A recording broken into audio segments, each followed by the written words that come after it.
Students, मैं कविता शर्मा आज आपके सामने बहुत ही इन्फॉर्मेटिव वीडियो लेकर आई हूँ। आज की वीडियो में मैं आपको सेल के बारे में बताऊंगी। सो स्टूडेंट्स, सबसे पहले आप बोर्ड का स्क्रीनशॉट ले लीजिए। आई थिंक आपने बोर्ड का स्क्रीनशॉट ले लिया होगा। अब मैं आपको इस टॉपिक को बहुत ही आसान लैंग्वेज में समझाऊंगी।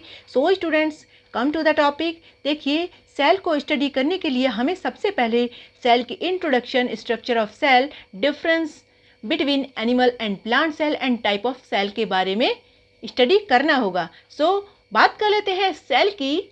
Cell is a basic structural and functional unit of life. Cell life की basic and structural and functional unit है। जिस प्रकार से एक मकान को बनाने के लिए उसमें दीवार के अंदर छोटी छोटी ब्रिक्स की ज़रूरत पड़ती है, उसी प्रकार से एक ऑर्गन को बनाने के लिए उसमें छोटी छोटी सेल्स की ज़रूरत पड़ती है।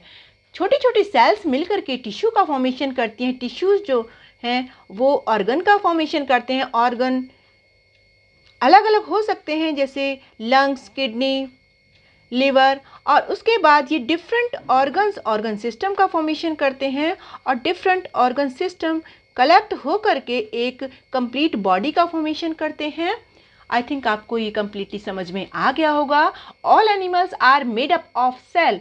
जितने भी एनिमल्स हैं सभी सेल से मिलकर बने होते हैं, बट नंबर ऑफ सेल्स में बी डिफरेंट। लेकिन नंबर ऑफ सेल्स जो हैं वो डिफरेंट हो सकता है। जैसे रैट के अंदर भी सेल्स पाई जाती हैं और एलिफेंट के अंदर भी सेल्स पाई जाती हैं, लेकिन इनके नंबर जो हैं वो अलग अलग हो सकते हैं। The basic structural and functional unit of life is called cell. जैसा कि हम अभी आपको बता चुके थे, the word literally means a small apartment. इसे लिटरल, इसका मीनिंग है एक छोटा सा कंपार्टमेंट या apartment in a large structure. Large structure के अंदर एक छोटे से कंपार्टमेंट को हम सेल कहते हैं। In biology we use cell as something from which all organisms are made up of, that is building blocks of organism. I think आपको इतना कंप्लीटली समझ में आ गया होगा। अब बात कर लेते हैं हिस्ट्री की। Cell was discovered by British scientist Robert Hooke in 1665। Cell की खोज ब्रिटिश साइंटिस्ट रॉबर्ट हुक ने डेड सेल के अंदर की थी। उन्होंने एक बुक लिखी थी, उसका नाम है माइक्रोग्राफिया। उन्होंने कॉर्क सेल के अंदर,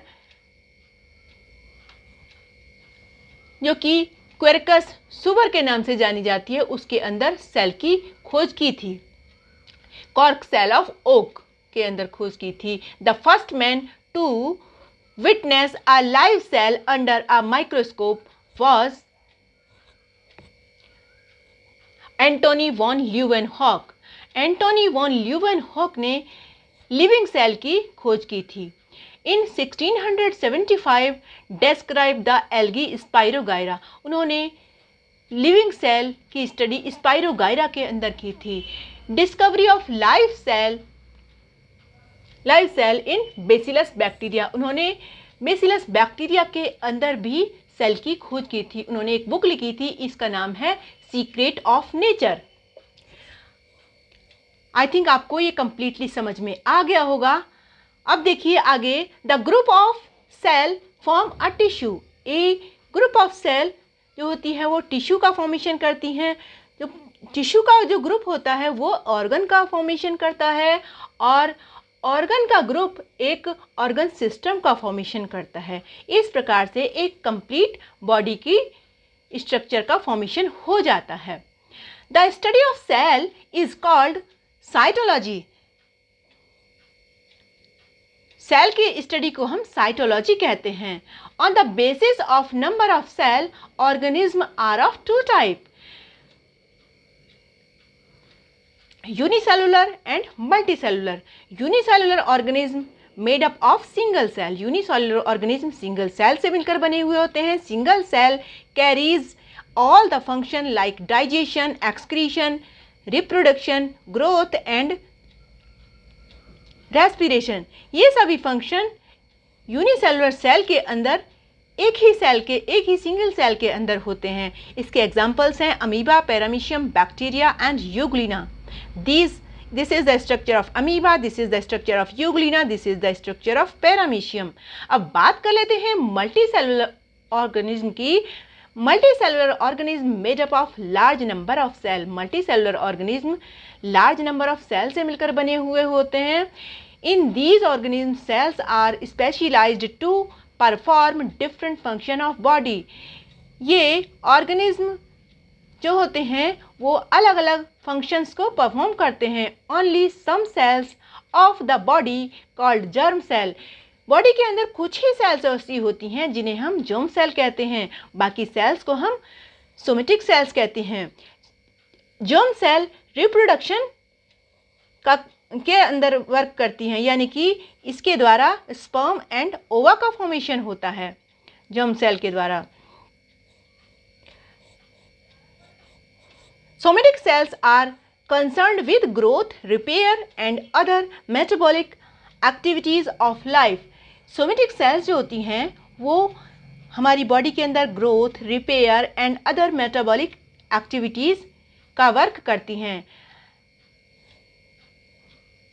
मल्टीसेलुलर ऑर्गेनिज्म हैं, उसके एग्जाम्पल हैं plants, human beings and animals. अब बात कर लेते हैं शेप ऑफ सेल की. सेल की शेप अलग अलग हो सकती है, spiral, oval, amoeboid, rectangular, spindle and irregular. किसी भी प्रकार की हो सकती है. आरबीसीज की जो शेप होती है वो राउंड शेप में होती है और डब्ल्यूबीसीज अमीबॉइड यानी कि अमीबा की शेप में होती हैं, अमीबा की तरह दिखाई देती हैं. और न्यूरॉन सेल जो होती हैं वो लॉन्ग स्ट्रक्चर होती हैं. देखिए, this is the neuron structure. बात कर लेते हैं आरबीसीज के आरबीसीज, डब्ल्यूबीसी एंड न्यूरॉन के वर्क की. RBCs carry oxygen.